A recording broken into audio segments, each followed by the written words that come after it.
They said the HOA fees could only go up 5% a year, but somehow my bill jumped by thousands overnight. No warning, no vote, no explanation, just a new fee with a fancy name. And that's when I realized they weren't breaking the rules, they were hiding behind them.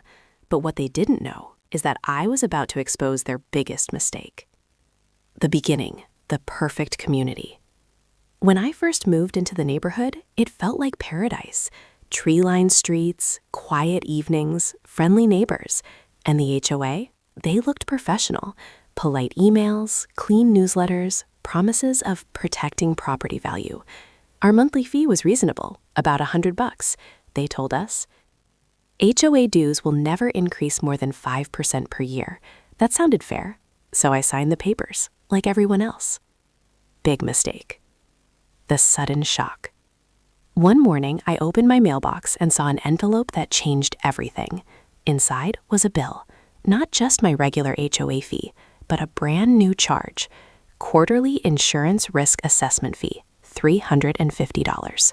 $350. Every 3 months. I thought it was a typo, so I checked again. Nope. Real. Very real. That's when I realized something terrifying.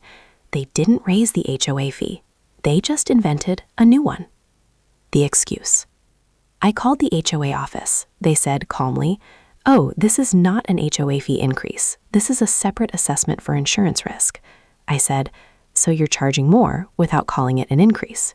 They replied, "Exactly, and it's perfectly legal." That's when the word hit me. Loophole. They found a way around their own rules, and they were proud of it. What are we even paying for? I looked around the community.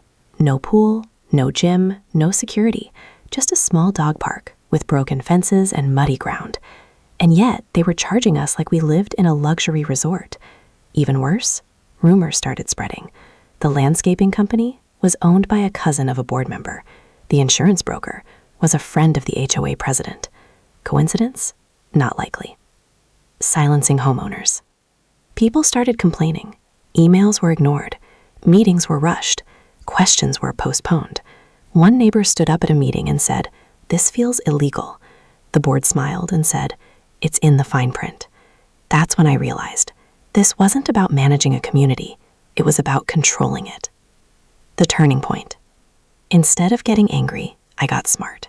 I downloaded every HOA document, bylaws, financial reports, meeting minutes, and buried in a dusty PDF file, I found something interesting. A clause that said, any special assessment over a certain amount must be approved by a majority homeowner vote. Guess what? They never asked us to vote. They just announced it. That was their mistake. The investigation. I started talking to neighbors, quietly, one by one, and they were furious. A retired lawyer, a former accountant, a journalist. We weren't just homeowners anymore. We were a team. We compared bills, documents, emails, and the truth was clear. They used a legal trick, but forgot one